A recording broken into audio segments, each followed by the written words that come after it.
Welcome to iPhone New Zealand. You're with Dan, and today we thought we'd take a look at the new Apple TV. So this is the Apple TV itself. It's a tiny little device, just got a little white light on the front, and on the back you've got your LAN port, your optical audio, HDMI and power. And that is literally it. Also in the box you get a silver Apple remote. But today for this demo I'm going to be using my the remote app on my iPhone or the iPad. So on the TV here you can see the main Apple TV interface, and along the top you've got movies, internet, computers and settings.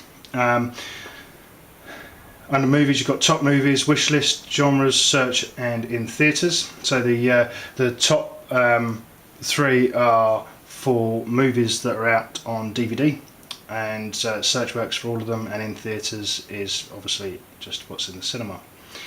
Under internet you've got YouTube, podcasts, mobile me, Flickr and radio. Computers shows your iTunes library if you've got your home sharing switched on, and then you've got a whole load of settings here for things like AirPlay, your computers for setting up things like that. So if we look at the movies quickly, we'll just take a very quick look at this.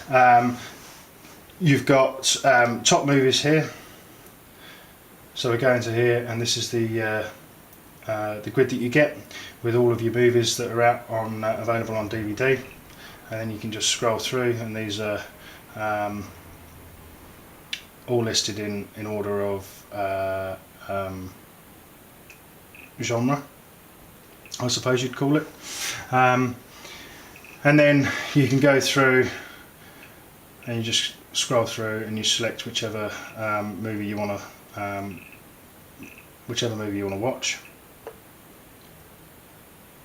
and then you can preview it, you can rent it in HD for $5.99, put it to your wish list, or more gives you all of the reviews and bits and pieces and information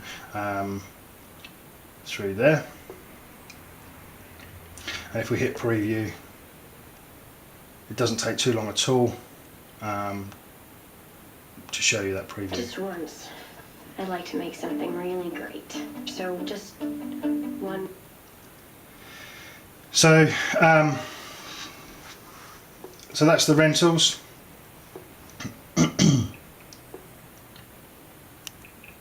In the theatres, obviously shows you all the movies that are out in the cinema at the moment, and I think there's also ones that are coming out soon, and again it works exactly the same, and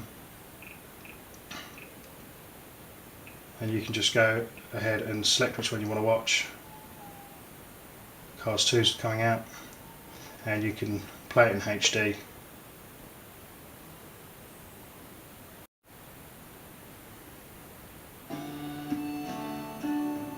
In 2006, two unlikely friends became the heroes of Radiator Springs. But on their next big road trip, they're not only racing across the world. Wish me luck. You go get it, buddy. Welcome to the inaugural running of the World Grand Prix. They're racing to save the world. No one can stop us. So that's a quick look there at Cars 2, which is coming out soon. So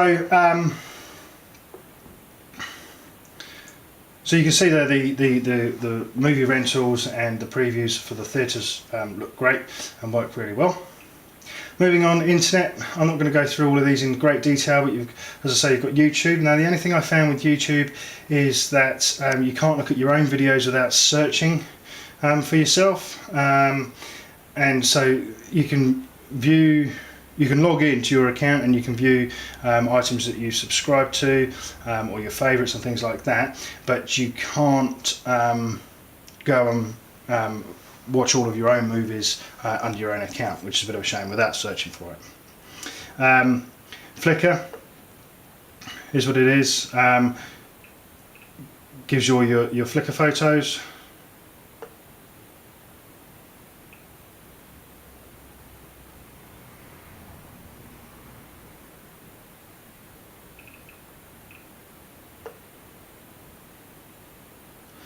And you can see here you go through and some interesting pictures of some jars there. But and you can do a slideshow and bits and pieces there.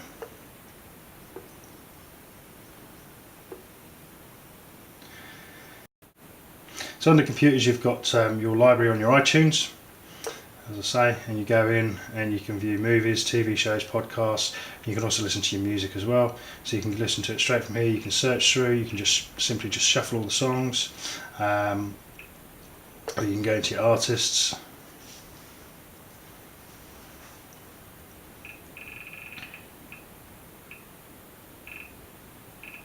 You can go and choose your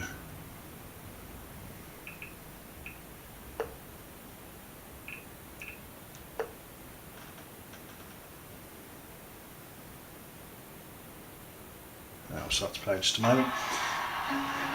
Now while it's playing you can fast forward, skip tracks, play and pause straight from your iPhone from the controller here.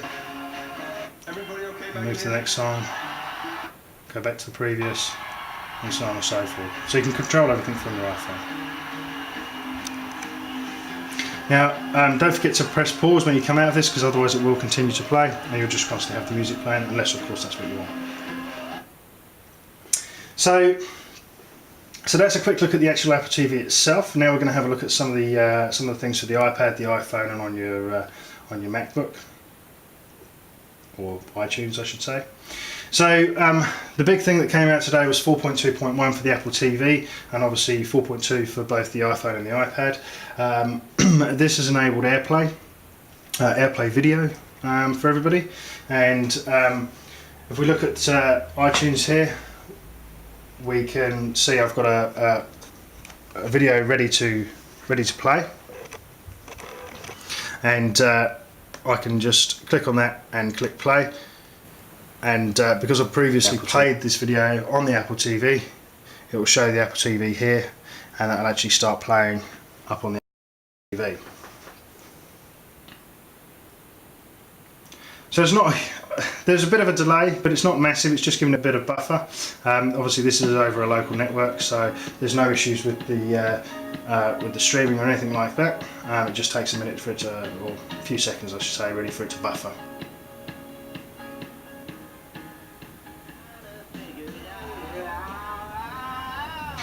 And so you can switch back to the computer, and to do that there's just a small button here on the play bar, and you click that and flick it back over to the computer, and then that will continue to play where it left off from your computer. So that's off your MacBook. So over to the iPhone and the iPad now, looking at AirPlay. So AirPlay allows you to play your videos and your music directly from your device, as you've just seen on the MacBook there, but you can also do it from your iPhone or iPad or iPod Touch as well. Now there's a couple of things that sort of I think need updates really. I mean I'm running the latest version, and what we'll do is we'll go and have a look. If we go into, say, my photos reel, where I've got some videos that I took straight on my iPhone, press play, and you don't actually get an option anywhere to watch it on your Apple TV. So if I go through and go and have a look in my iPod, then I've got videos in there, and I can play one of these, and I get the option to send it to the Apple TV.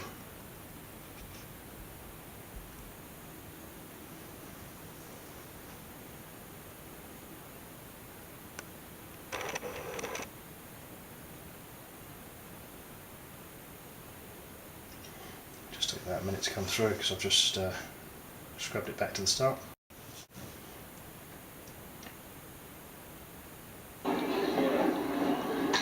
So you can see there I can play that on the Apple TV. So that's been transferred from iTunes to my device, and now I can play it.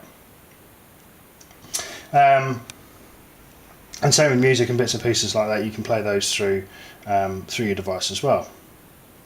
But I was really hoping that I'd be able to go into my videos that I've just taken and then stream them directly to my Apple TV, which it would seem you unfortunately can't. Onto the iPad. So with the iPad, again, you've got video, and I've got none in iTunes, so I've got none in that app there. So we can say we go to YouTube, and we can play a video off YouTube, and then you'll get the icon here, which you can then send it to the Apple TV. And you'll see that will come up on the Apple TV in just a second.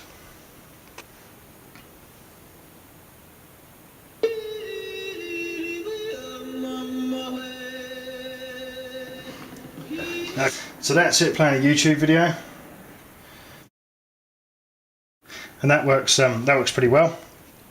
Now, the other thing we were hoping for was that we've got VLC on here.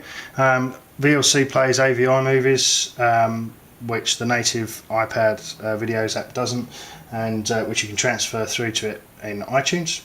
So we've got an AVI here, and we'll just start playing that. So you can see the movie here is playing away. Now, so that's fine, that's playing. So you press the AirPlay button, but unfortunately you only get options to send the audio through to the Apple TV.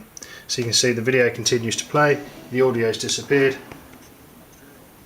and the audio is now playing through the Apple TV, and a little iTunes thing comes up saying it's an untitled unknown artist. So that's a real disappointment. We were really hoping that you'd be able to throw videos into VLC and then play them straight on your Apple TV, but apparently not.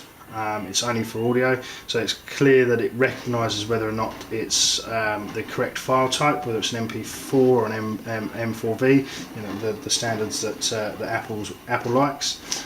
It doesn't seem to like the AVIs. So that, in a nutshell, is the Apple TV. In my opinion, look, it's a great little device. It's $170 from most places, Mega Mac, the Apple Store online. It's not quite there though. There are things that are missing that you want to be able to do, like things like on YouTube being able to view your own videos. I thought it was going to be great for that, but I still can't do that. I mean, I guess I could go into YouTube on my iPad and go to my videos on here and then play them through AirPlay. So in that sense I've got it there, but I haven't got it directly on my Apple TV.